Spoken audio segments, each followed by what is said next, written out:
Woodworking with me, Mitch Peacock. If you've been following along, you'll know I've just made previously just made a small table, scalable table using pallet wood. I've got some oak now, and I'm going to make a similar type table but using more traditional methods. So we're looking at mortise and tenon joinery, things like that. Well, the oak's finally acclimated to the house. We're down to around about 8% moisture content, and so I can take it out of the clamps and we can true up these components and start work.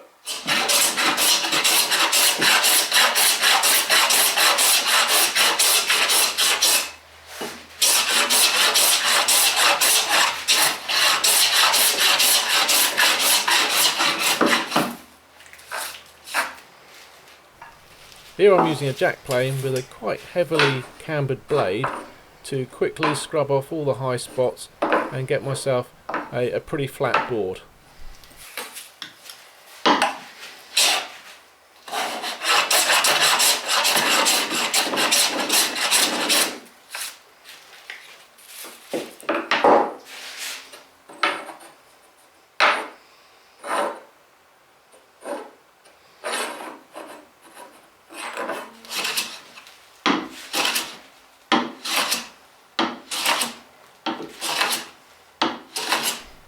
Then a couple of passes with the grain get me ready for a smoother.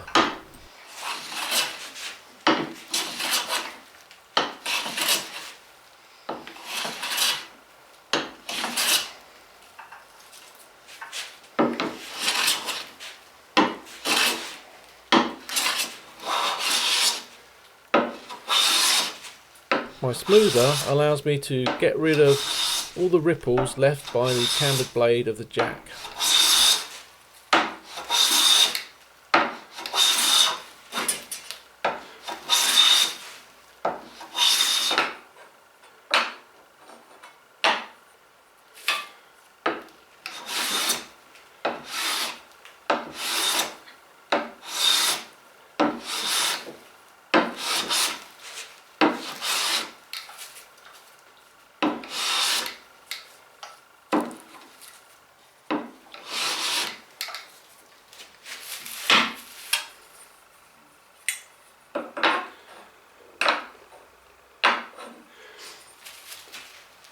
It's showing a slight hump in the middle.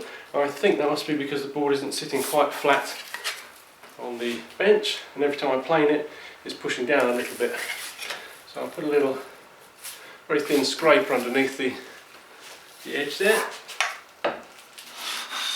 The shorter plane sole and the extra downward pressure I apply when smoothing allows the board to flex slightly where it's a little bit concave on the underside.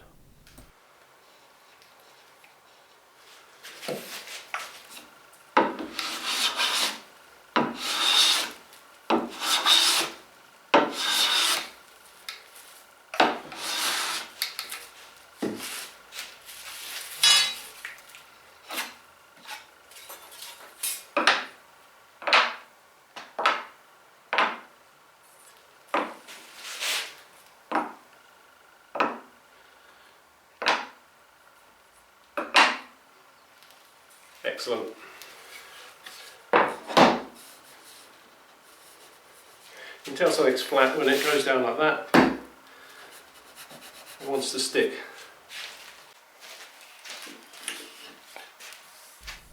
I've clamped the two boards that make up the tabletop with their two top surfaces facing each other and the edge to be jointed level at the top.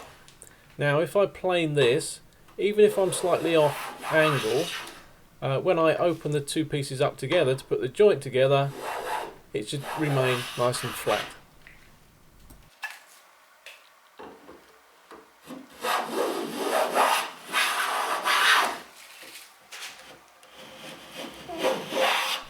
As soon as I'm getting a full width shaving from both of the boards, then the joint should be finished.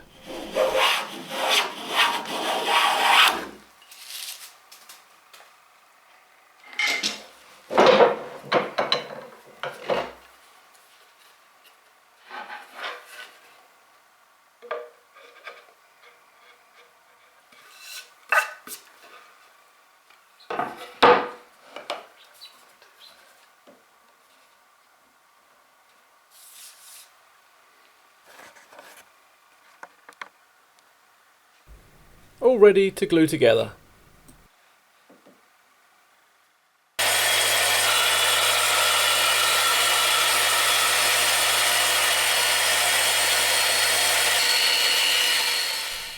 Now of course you could cut out the tabletop by hand, but if you're a little pressed for time, like I was on this day, then why not employ a jigsaw or a bandsaw as I'm doing here.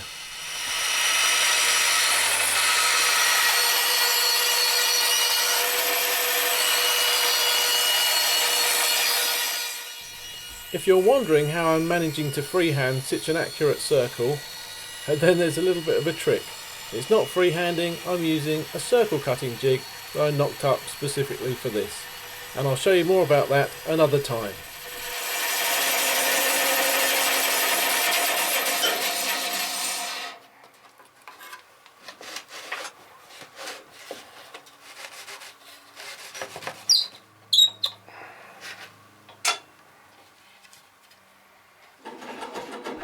Now to get rid of the saw marks with a spoke shave.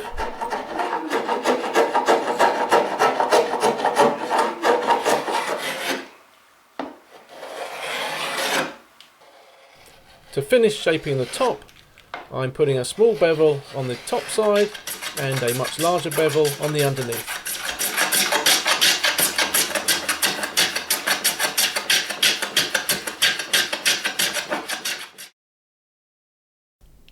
Lastly, a coat of sanding sealer followed by 2 coats of lacquer, sanding to 400 grit in between coats. That's it for now. Join me next time when I'll be tackling the legs.